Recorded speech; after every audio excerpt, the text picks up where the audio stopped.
आपल्याला ICNचं रजिस्ट्रेशन करायचं आहे. आता मी काय ऐकत नाही. हा माईक मी घेतला आहे.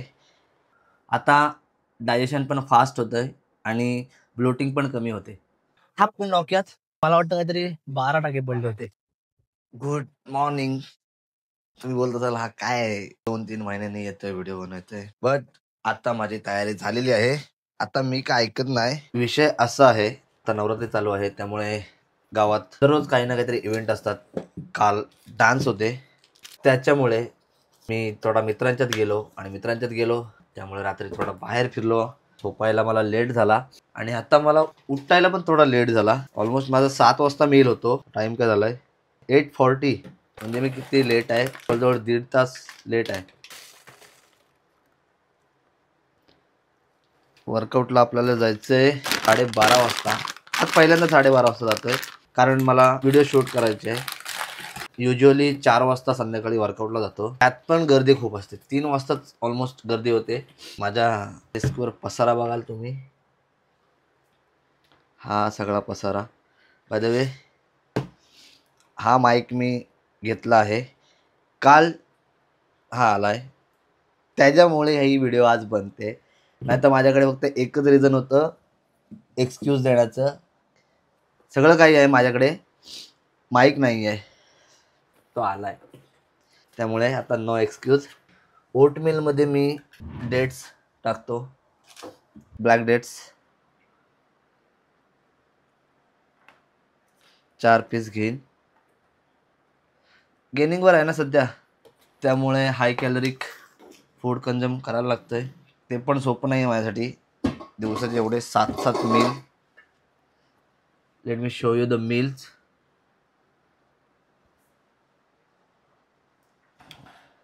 दिवसात ना 7 मील आहेत भाई साहब. 6 आहेत, सॉरी तिथे मिस्टेक आहे. तर आजचा आपला दिवस कसा असणार आहे, मेन हे आहे की आपल्याला ICNचं रजिस्ट्रेशन करायचं आहे. अरे कॅमेरा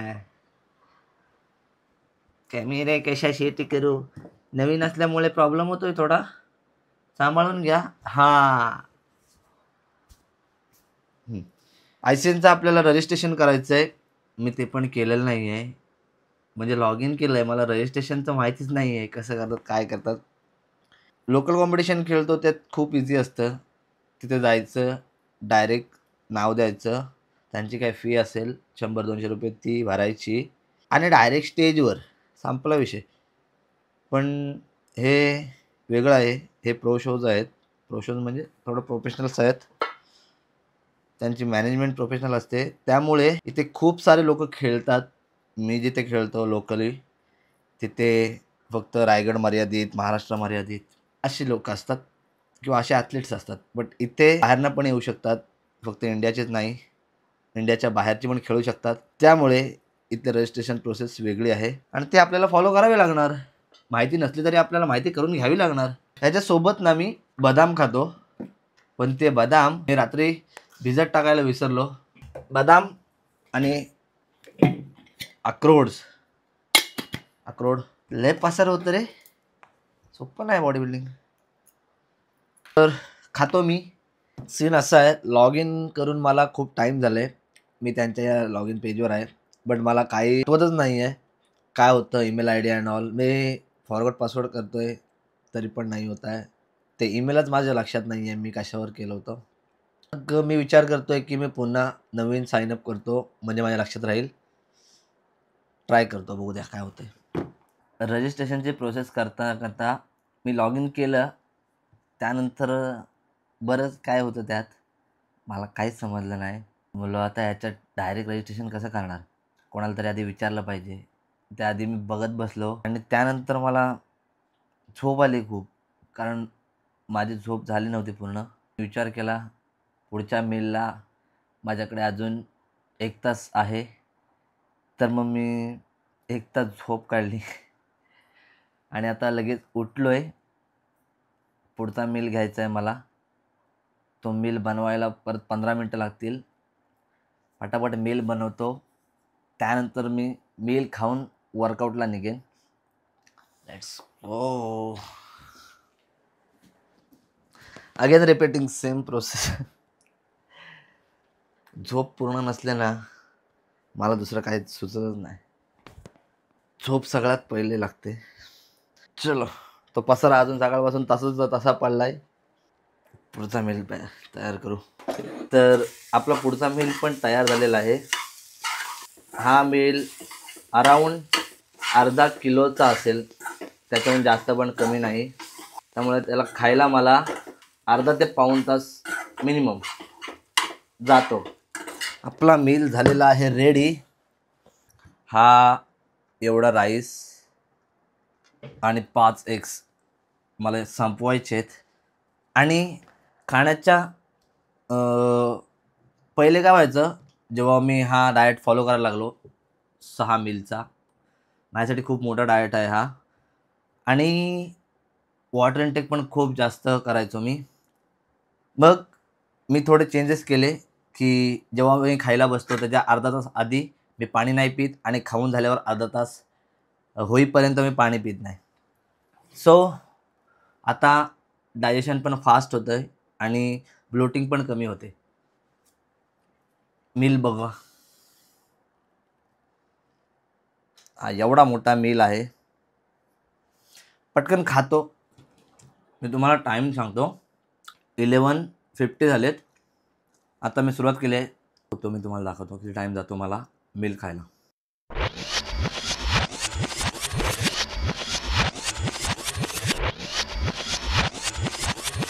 आणि हा ऑलमोस्ट लास्ट बाईट आहे.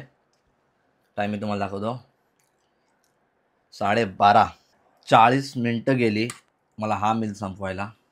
विचार करा बाकी सगळे मील संपवायला पण किती टाईम जात असेल. त्यात पाणी प्यायचं नसतं, त्यामुळे चावत राहायला आणि गिळायला टाईम जातो. आता पटकन मी जिमला जायला तयारी करतो. भेटू जिममध्ये. तर आता आपण आलो आहोत जिममध्ये आणि आज आपण शोल्डर आणि चेस्ट वर्कआउट करणार आहोत. माझं आता सध्याचं रुटीन असं आहे की गेनिंग चालू आहे. माझा मेटाबॉलिझम खूप फास्ट आहे, त्यामुळे मला कॅलरी लो बर्न करून वर्कआउट करायचं आहे. त्यामुळे मी एक दिवस गॅप टाकतोय प्रत्येक वर्कआउटमध्ये. आज चेस्ट आणि शोल्डर मारणार आहे. मिड इंटेन्सिटी ठेवतोय. पहिली एक्सरसाइज असणार आहे माझी चेस्ट इन्क्लाइन मशीनवर मारणार आहे. 3च व्हेरिएशन घेईन चेस्टचे आणि 3 व्हेरिएशन घेईन शोल्डरचे. इनफ. मला इंटेन्सिटी फक्त मिडमध्ये ठेवायची आहे, जास्त जायचं नाही कारण त्याच्याने आणखीन कॅलरीज बर्न होईल. सो आता आपण वॉर्मअप करून डायरेक्ट सुरुवातच करूया कारण आपल्याकडे टाईम खूप कमी आहे. मी ॲक्च्युली येणार होतो 1 वाजता, पण आता ऑलमोस्ट 2:49 म्हणजे 2:45 वाजून पुढे गेलेले. आपल्याला 1 ते 1.5 तासात संपवायचं आहे वर्कआउट. चला सुरू करूया. लास्ट टाइम मी चेस्ट जेव्हा मारले होते तेव्हा हाय इंटेन्सिटी होता. हाय इंटेन्सिटी मी पहिला सेट 60चा मारला होता, 60 किलो मशीनवर 26 रेपिटेशन गेले होते.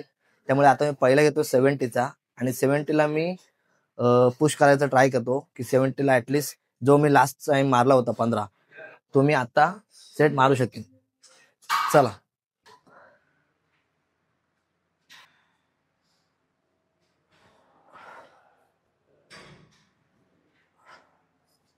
वॉर्मअप सेट आपला मारून झालेला आहे. आता मी वेट घेतोय as we fix 70 kg. 70 kg आपण ट्राय करू, फेल्युअर ट्राय करू. Let's go.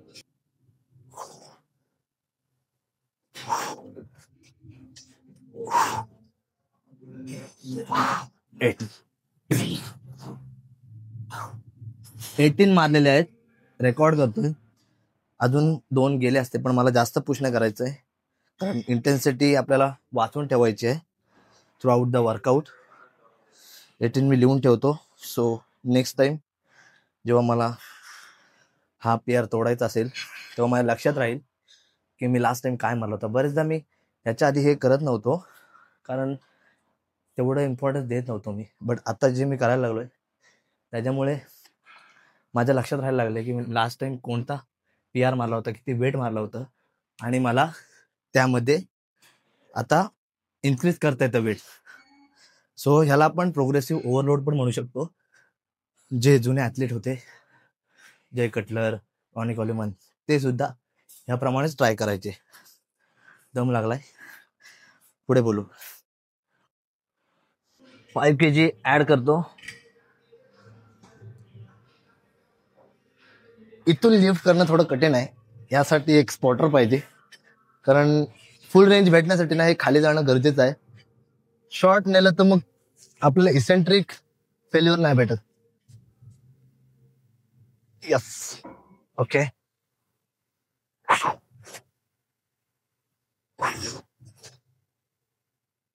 3, 4, come on. Easy.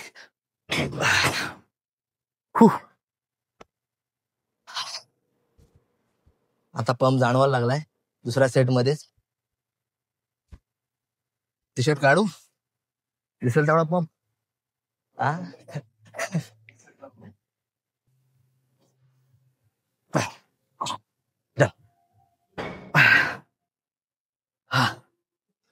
प्रत्येक सेट मध्ये ना मला एक टाइम लॅब ठेवावा लागतो खूप जास्त, म्हणजे 3 ते 5 मिनिट मला लावून द्यायला लागतात.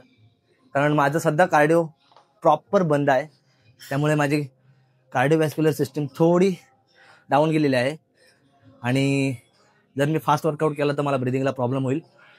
त्यामुळे मी प्रत्येक सेटमध्ये 2 ते 3 मिनिटाचा गॅप ठेवतोय, जेणेकरून मला पुढचा सेट फेल्युअर घ्यायला इझी पडेल. सेकंड व्हेरिएशन आपला फ्लॅट बेंच प्रेस मशीनवर घेतोय. मशीनवर सगळे वर्कआउट घेतोय कारण मला वेटला बॅलन्स वगैरे करण्यात जास्त एनर्जी नाही घालवायची आहे. मशीन आपलं मस्त आहे, आयसोलेट मुवमेंट बनवते आणि डायरेक्ट आपल्याला मसलवर टेन्शन देते. बाकी जॉईंटला एवढा प्रॉब्लेम येत नाही. त्यामुळे एनर्जी आपल्याला वाचवायची आहे म्हणून मी मशीनचा यूज करतोय.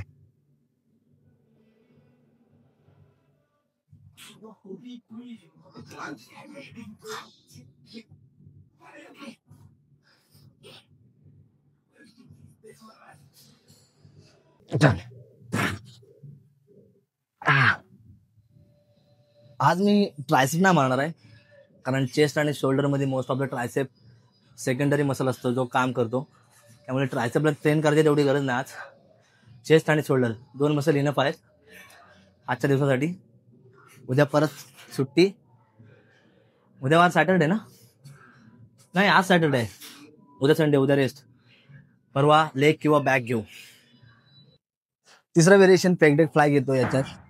यामध्ये आपलं 2 मसल जे पूर्ण आहेत, आपला मेजर आणि मायनर, हे दोन्ही मसल एकदाच ट्रेन होतील. आणि आपला शेवटचा व्हेरिएशन असेल चेस्टसाठी, त्यानंतर शोल्डरवर जाऊ. Let's go.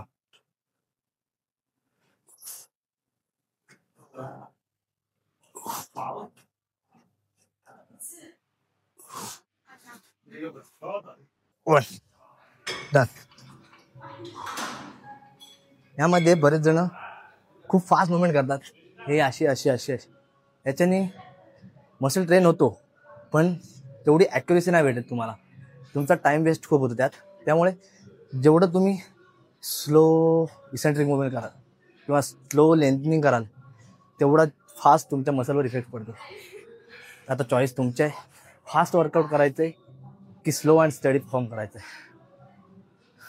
टी शर्ट काढू काय? पंप मला जाणवते अजून खूप, काढायची पण इच्छा होते. पहिले माईक काढू दे ना. नवीन माईक घेतलाय भाई, माईक मुळे आज व्हिडिओ बनते, काही बोला.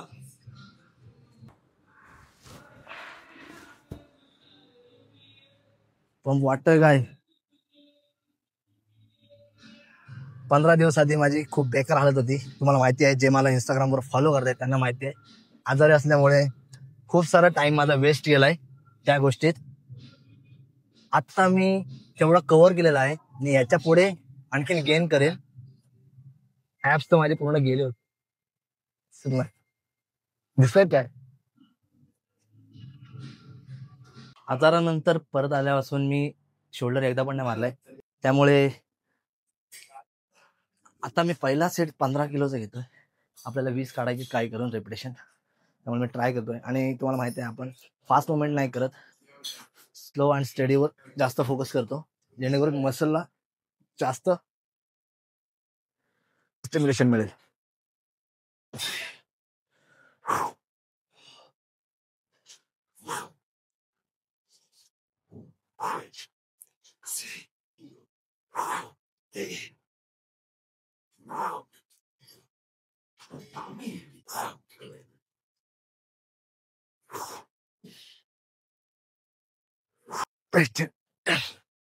20 मारायचे होते, 2 कमी केले, कारण ही साईड थोडं मला प्रॉब्लेमॅटिक वाटलं.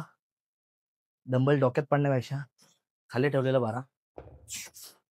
अरे शोल्डरला काय प्रॉब्लेम आहे मला काय समजत नाही.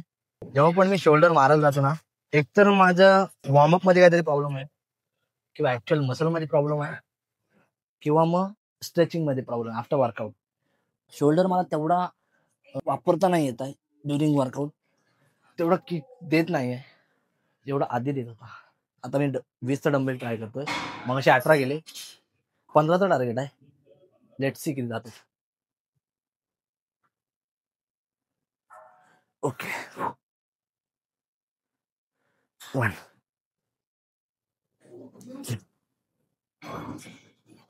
3 4 5 6 9. ओके, हा शोल्डर खूप प्रॉब्लेम देतोय. एक तर मसाज करावी लागेल, नाही तर दुसरा ऑप्शन नाही, थेरपी घ्यावी लागेल. 9 का 10 गेले ना, 9 गेले बहुतेक. बीसीडब्ल्यू पण संपला. मुळात मी बीसीडब्ल्यू कमीच घेतो, कारण मला वर्कआउट चालू असताना प्रोटीन संपवायचा असतो. दिवसभराचे मील संपवायला टाइम नाही भेटत, कारण मग जास्त खायला गेलो की लोट होते. म्हणून कसं तरी टाइम युटिलाइज करतोय आणि ड्युरिंग वर्कआउट प्रोटीन कंझ्युम करतो.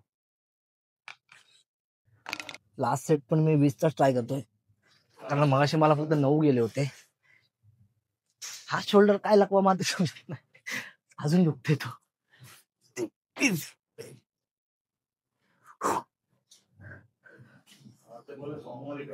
One,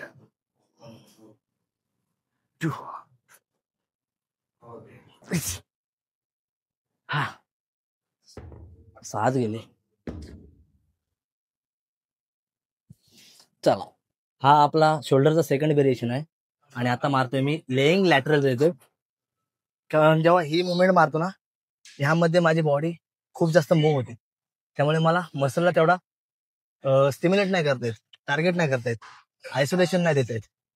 हे जेव्हा मी लेईंग मुवमेंट यूज करतो, इथे माझी पूर्ण बॉडी रेस्ट आहे, त्यामुळे बॉडी मुवमेंट नाही होणार, फक्त मुवमेंट जी काय होणार आहे शोल्डर मधनं होणार आहे. So let's go.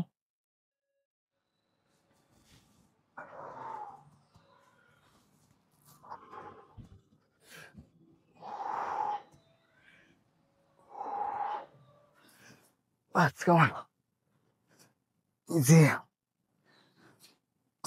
1. Up. Okay, इथे जास्त हेवी वेट नाही जात आणि पॉसिबल पण नाहीये, त्यामुळे हेवी जाऊन उगाच धांगडधिंगा करण्याचा प्रयत्न करू नका. As good as possible low weight पण तुम्ही ट्राय करून मसलला स्टिम्युलेट करू शकता तुमचा फॉर्म आणि रेंज ऑफ मोशन परफेक्ट असेल तर. 5 किलोतनं मारला, 7.5 तर जाईल, ट्राय तर करू. 1, 2, 3, 4, 5, 6. इझी. ओके, जास्त पण पुश नको ना, एनर्जी ठेवायची आपल्याला. तर डेट वाटतात का थोडे. 1, 2. Okay, done. लास्ट व्हेरिएशन बाकी आहे, रिअल डेल्ट घेऊ. तिसरा व्हेरिएशन आहे लेइंग फेसफुल, जे मी असं मारतो बेंच लावून, कारण मला हे असं वाला जमत नाही. हे एकदम बेस्ट आहे. आयसोलेशन मुवमेंट अगेन, त्यात फक्त एक भीती आहे, हा जो लॉक आहे हा कधी डॉकेत येऊ शकतो. एकदा असा सीन झाला होता, एकदम ट्रायसेप मारत होता असा, हा पण डॉक्यात त्याच्या मला वाटतं काहीतरी 12 टाके पडले होते. त्यामुळे मला ते याच गोष्टीची भीती वाटते. नाहीतर हा व्हेरिएशन तगडा आहे रिअर डेल्टसाठी. यात मी रोप यूज करतोय, आज नशिबाने गर्दी कमी आहे, त्यामुळे मला ही मशीन भेटते आहे. नाहीतर काय मशीनचा पत्ता नसतंय. व्हेरी इझी टू परफॉर्म आहे हे व्हेरिएशन. जास्त काय नाही.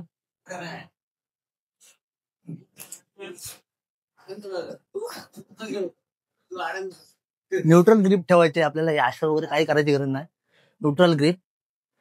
नॉर्मल हे शोल्डर फक्त बाहेर काढा आणि as long as away from the body. Shoulder तुम्हाला लांब न्यायचे, असे नाही आणायचे.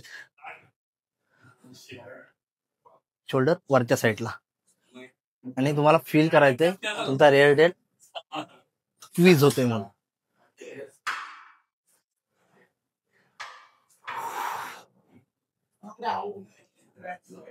जेवढं पॉसिबल आहे तेवढं तुम्ही पुल करण्याचा प्रयत्न करा खालपर्यंत. त्यामुळे जास्त क्वीज होईल muscle. Slow eccentric, little fast concentric. Slow eccentric, little fast concentric. Okay.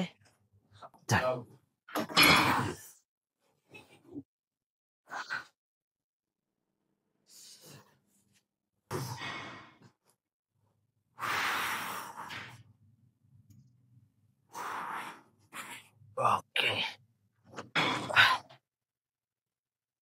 Done for the day. काय झालं, आपलं प्रोटीन वगैरे ते सगळं संपलेलं आहे. आता डायरेक्ट घरी जाऊन आपलं कार्ब्स लोड करायचे. नॉर्मल राईस अँड चिकन, किंवा तुम्ही चपाती एग्स खाऊ शकता. माझं युजली चपाती आणि एग्सच आहे, त्यामुळे आता घरी जाऊन तेच खाणार आहे. त्यामुळे done for the day. Let's go.